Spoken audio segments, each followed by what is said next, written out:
Hi everyone, and welcome back to our free monthly project with Ecstasy Crafts. I'm Katarina, and today we'll be making this cozy hot chocolate card. Now the die set that we're using today comes from Marianne, and it comes in a 2-set pack. This mug with the whipped cream and the tea tag, as well as a couple of chocolates and the stamp. And that's what I'll be using today to make this card. Also, I'm going to use this paper pack that has quite a few beautiful patterns in it that you can use for other projects. I'm just using the one in the background that looks like a knit stitch. Also, I have some papers that I've chosen from my stash, just a couple of browns, a couple of shades of browns, pink and a white, because I think it goes very well with the chocolate theme. We'll be using this blending mat because we'll be doing some inking on our card. So I did go ahead and cut everything out that I'm going to need to make this card, as well as all the components like the mug and the whipped cream and the chocolates. I did use a second chocolate from a different die set that I'll have listed in the description below and the blog. And I'm just going to lay out everything that I need to make sure I have all my parts ready to go. And here's a quick look at that other die set that I'll be using. Also comes with a couple of different chocolates and a chocolate heart. So let's begin assembling this card. So what I'm going to start with here is stamping my sentiment onto the mug. So you'll use your Stamping Buddy Pro, and I'm just going to place the mug on there onto the platform and use the magnets to hold it into place. And then I'm going to position my stamp in the center of the mug, face down onto the mug. And you're just going to close the door to capture that stamp, and then you're going to ink it up and stamp it. And I love using the Stamping Buddy Pro because when I stamp sentiments, I can never stamp it all in one try. So with the Stamping Buddy Pro, as you'll see, you can stamp repeatedly and it'll always go in the exact same position as long as you don't move your mug or whatever project that you're working on. And it'll stamp in exactly the same spot, and you can keep stamping your sentiment until it's nice and clear. Now for this project, I wanted to do the word chocolate in a little different shade. So I did stamp the sentiment a few times because I didn't like that it didn't stamp all the way, or that I didn't.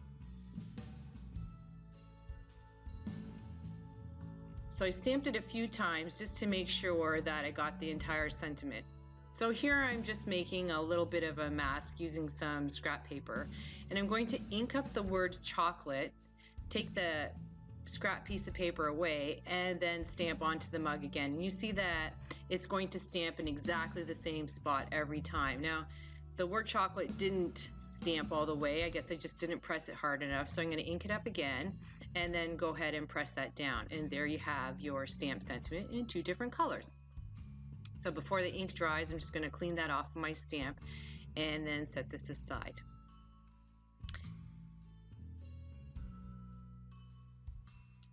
Now the next step is to add a little dimension to this mug. So I'm going to use the lighter shade of brown and my Smoothie to add some color. So I'm just going to get some ink onto my Smoothie, dab off the excess on my scrap paper, and then in small circular motions starting off of the paper and then moving slowly on, I'm going to add just a little bit of color around the edges, around the whole mug, to add a little bit of dimension. As you can see, I did a little bit darker up in the corners, so then I went around the whole mug so that it looks the same.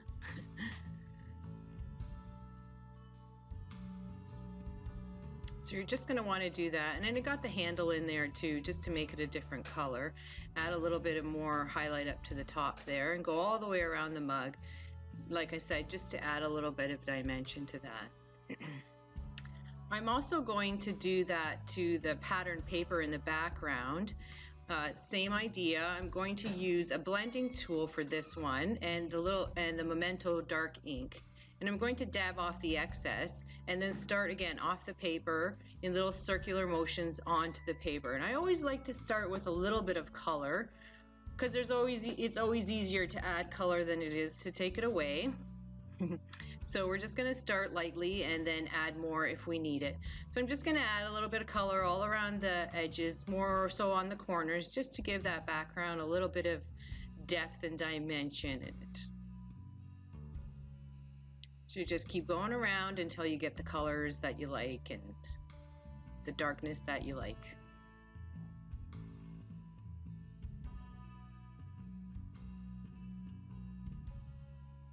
So the next step then is to take your marker or any kind of medium that you have, and I'm just using the Memento and the fine tip, and I'm going to add the chocolate sprinkles just randomly on the whipped cream, and you can put as much or as little as you like. I just put a little bit towards the top and really did a random pattern, nothing very fancy at all. And I'm just going to do that and add it on there with my Memento marker. You can use, like I said, whatever you have at home.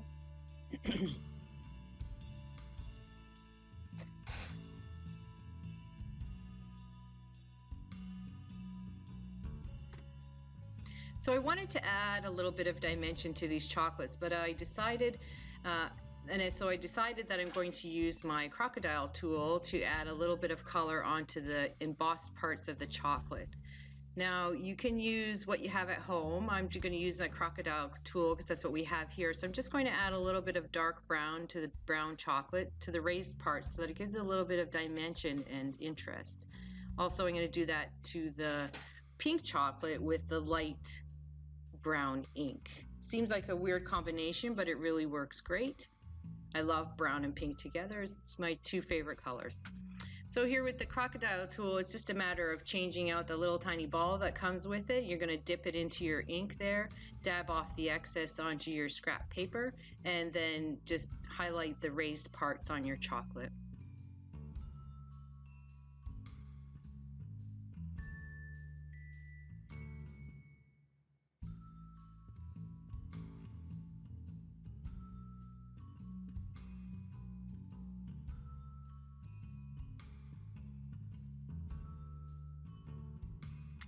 So now we're ready to assemble our card, and what I'm going to do first is assemble the layers.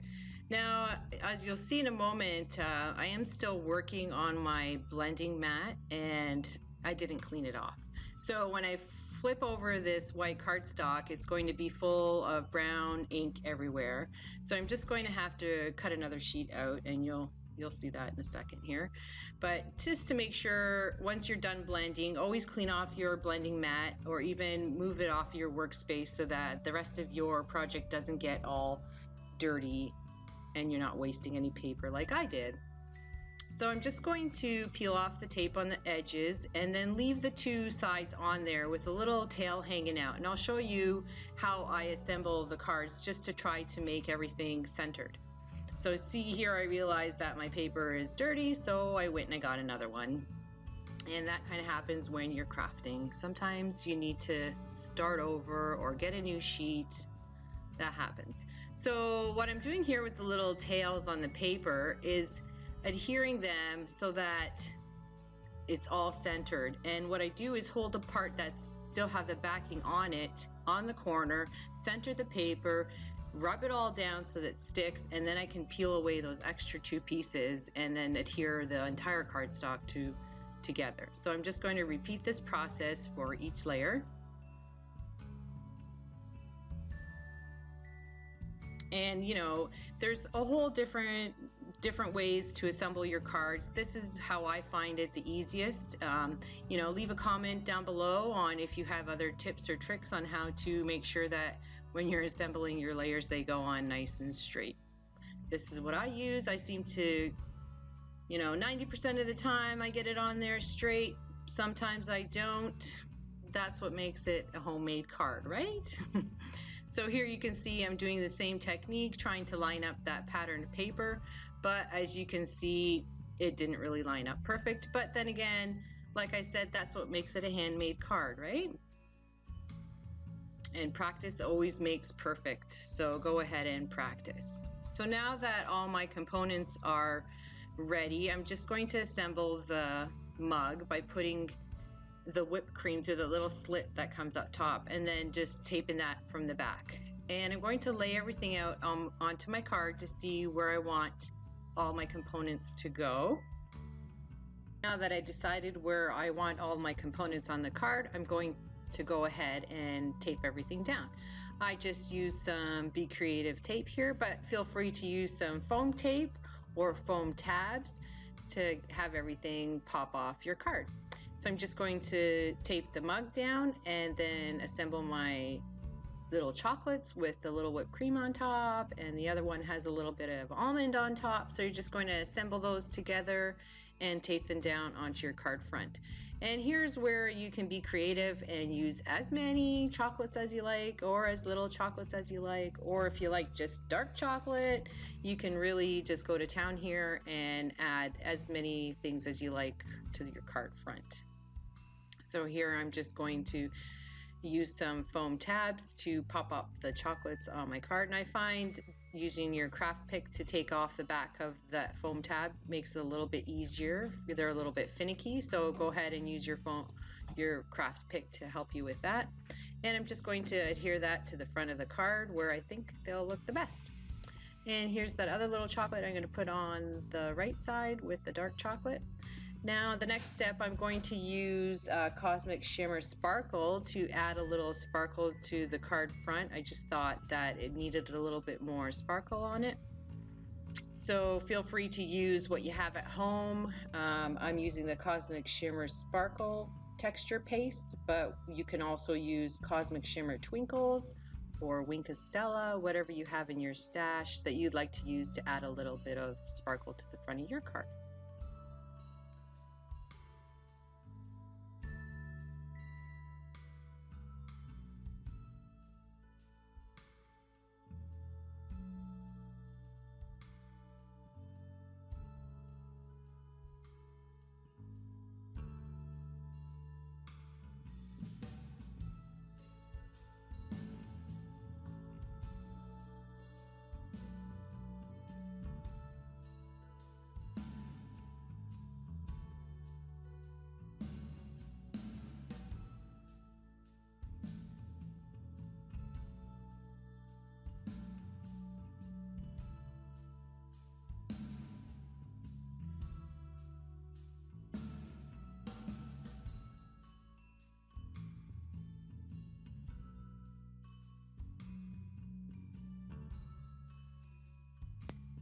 So now that the front of my card is all done, I'm going to prep the card base. I have a piece of craft card stock cut to 10 by 6.5, and I'm going to score it at 5 and use my bone folder there to reinforce the fold so I have a nice clean crisp card. Now I'm going to just use some tape to adhere the front of the card to the card base. And I'm going to use a different technique here that I've seen on a YouTube video recently. And what I'm doing is just putting the tape all around the edges, and I'm going to do it on the back of the card front instead of the card base. And I'm just going to go all the way around the edges and take off the backing. And you're going to stand everything up together. And when you do that, it lines up the edges and lines up the bottom, and you just need to press everything firmly together. So you'll see how easily that works. And once again, practice makes perfect. The first time I did this, it obviously did not work, but as you can see here, it works out just fine. So you just tap everything down and it lines up perfectly. And there you have your beautiful chocolate mug card. And I'd just like to thank everybody for watching our video.